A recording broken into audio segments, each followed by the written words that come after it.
Hi అండి, hello నమస్తే అందరికీ. ఇంకా పింఛన్లకు సంబంధించి ఇంకా 3-4 రోజులు మాత్రమే ఉంది కదా. అంటే నవంబర్ 1వ తారీఖు సంబంధించి పింఛన్లు తీసుకోవడానికి అందరూ కూడా సిద్ధమవుతున్నారు. ఆల్రెడీ పెద్ద ఎత్తున ఒక రకంగా ప్రచారం అయితే జరుగుతూ ఉంది. అంటే పింఛన్లు తొలగిస్తారని ఇట్లా గతంలో నోటీసులు ఇచ్చినా కూడా వాళ్ళు రీఅసెస్మెంట్కి మళ్ళా అవకాశం కల్పించినా కూడా వాళ్ళు ఎవరు రీఅసెస్మెంట్కు అప్లై చేసుకోలేదు. ప్లస్ రీఅసెస్మెంట్ చేసుకోవడానికి కూడా పెద్దగా సుముఖత చూపలేదు. కాబట్టి అలాంటి వారివి అంటే ఒకసారి నోటీసులు గాన అదే పింఛన్లు గాన ఆపితే అలాగైనా సరే వాళ్ళ ప్రాబ్లమ్స్ ఏంటనే దానికి ముందుకు వస్తారనే ఆలోచన చేస్తా అన్నట్టు తెలుస్తా ఉంది. సో మొత్తం మీద రేపు ఎల్లుండో ఒక క్లారిటీ అయితే వచ్చే అవకాశం అయితే ఉంటుంది. సో మనం ఇంతకుముందు వీడియోలో కూడా మాట్లాడుకున్నట్టు శనివారం వస్తుంది ఈసారి 1వ తారీఖును పింఛన్కి సంబంధించి. సో ఎట్టి పరిస్థితుల్లో కూడా ఎవరు మిస్ కాకుండా ఆ రోజు ఉదయం నుంచి సాయంత్రం వరకే ఇస్తారు పింఛన్లు అనేటివి. ఆ రోజు మాత్రమే వెళ్ళి పింఛన్లు మాత్రం ఎట్టి పరిస్థితుల్లో మిస్ కాకుండా తీసుకోండి. ఎందుకంటే నెల రోజుల నుంచి ఎన్నో ఇబ్బందులు ఉంటాయి. మొన్న ఉన్న డబ్బులు కూడా దీపావళికి అంతా కూడా అయిపోయి ఉంటాయి. నానా రకాలుగా అవస్థలు పడుతూ ఉంటారు. కాబట్టి పింఛన్లు ఇచ్చేటప్పుడు 1వ తారీఖే తీసుకునండి. మళ్ళీ 2వ తారీఖు వరకు అవకాశం ఉండదు. ఎందుకంటే ఆ రోజు హాలిడే ఉంటుంది. కాబట్టి మళ్ళీ 3వ తారీఖు పింఛన్లు ఇస్తారు. మళ్ళీ 3 రోజులు వెయిట్ చేయాలంటే మీ ఇబ్బందులు, మందులు, ఇట్లా టాబ్లెట్స్ ఇవన్నీ కూడా రకరకాల ఇబ్బందులు ఉంటాయి. కాబట్టి వాటిని దృష్టిలో పెట్టుకొని ఎట్టి పరిస్థితుల్లో 1వ తారీఖు శనివారం అంటే ఎందుకంటే ఇప్పటికే తుఫాను ప్రభావంతో రాష్ట్రంలో అన్ని జిల్లాలకు కూడా ఈ ప్రభావం అయితే ఎక్కువగా ఉండే అవకాశం ఉంది. సో తుఫాన్లు ఉన్నప్పటికీ కూడా పింఛన్లు అనేది ఎక్కడ కూడా ప్రభుత్వం ఆపదు. ముందుగానే డబ్బులు వాళ్ళకు అకౌంట్లకు వచ్చేస్తాయి. సచివాలయం సిబ్బంది అంతా కూడా తీసుకొచ్చి వాళ్ళ దగ్గర పెట్టుకుంటారు. కాబట్టి అక్కడ ఇబ్బందులను దృష్టిలో పెట్టుకొని జాగ్రత్తగా మీరు ఈ పింఛన్ల విషయంలో మాత్రం తీసుకొని వెళ్ళండి.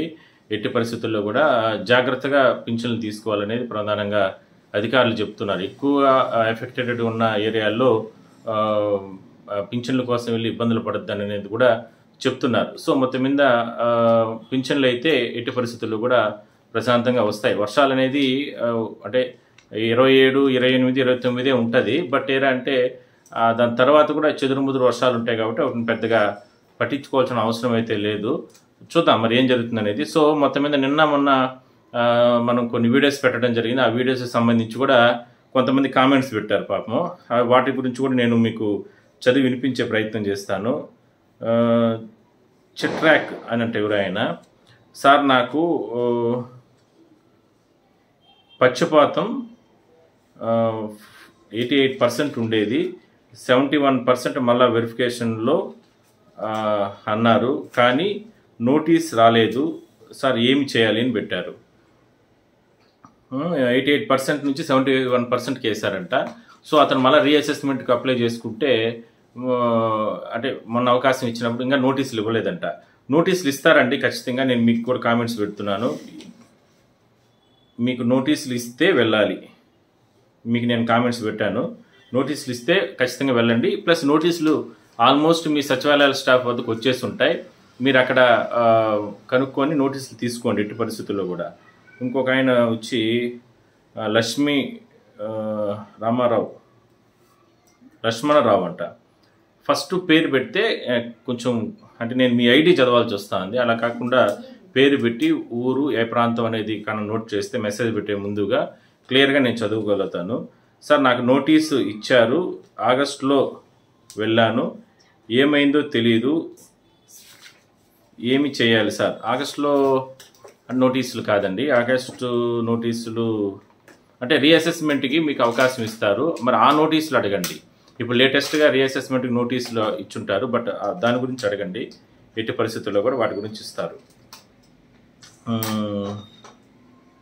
రెడ్డి గారు అన్న, మాది నంద్యాల జిల్లా బేతంచెర్ల మండలం కొలుములపల్లె గ్రామంలో మా ఊర్లో కొందరికి నోటీసులు ఇచ్చారు, ఇంకా కొందరికి నోటీసులు ఇవ్వలేదు. అందరికీ ఒకటేసారి ఇవ్వరా? ఒక గ్రామంలో కొందరికి ఇవ్వడం, కొందరికి ఇవ్వకపోవడం. మాకు నోటీసులు రావా? దయచేసి చెప్పండి, నా కామెంట్కి అర్థం.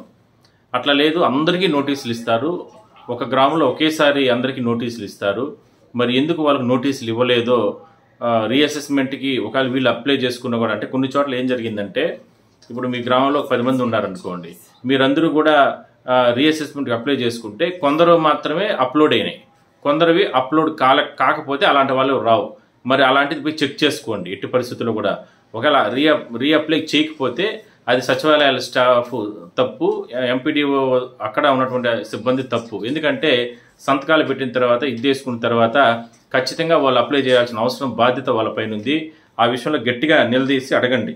లేదంటే మరోసారి మీరు కలెక్టర్ గారిని కలిసి ఈ వర్షాలు తగ్గిన తర్వాత కలెక్టర్ గారిని కలిసి అక్కడ మరోసారి ఫిర్యాదు చేయండి. ఎట్టి పరిస్థితుల్లో కూడా వదలబాకండి. ఎందుకంటే ఈ పింఛన్ల విషయంలో మాత్రం నోటీసులు తీసుకున్న వాళ్ళు, ఎందుకంటే నోటీసులు తీసుకున్న వాళ్ళు ఖచ్చితంగా వెళ్ళాలి. నోటీసులు ఇవ్వకపోతే వాళ్ళవి పింఛన్దారులు వాళ్ళవి సచివాలయం స్టాఫ్దే తప్పు అవుతుంది దానివల్ల. కాబట్టి ఎట్టి పరిస్థితులు చూడండి. ఇంకొకరు వచ్చి దుగ్గి గారు అన్న, పెన్షన్ రీఅసెస్మెంట్ కోసం అప్పీల్ చేసినా కూడా పెన్షన్ రద్దు నోటీసులు ఇచ్చారు అన్న. పెన్షన్ రీఅసెస్మెంట్కి సంబంధించి అప్లోడ్ చేసుకున్న పెన్షన్ రద్దు నోటీసు ఎవరు అంటే దాని అంటే రీఅసెస్మెంట్కి హెల్త్ చెకప్ నోటీసులు ఇచ్చుంటారు. అది అడగండి మీరు. నోటీసులు దాని మీద గట్టిగా అడగండి. దీని మీద ఒక వీడియో చేయండి అన్న. మీ నోటీసు కూడా పెట్టండి, ఖచ్చితంగా చేస్తాం మేము. నోటీసులకు సంబంధించి ఎట్టి పరిస్థితుల్లో కూడా దానిపైన చేస్తాం.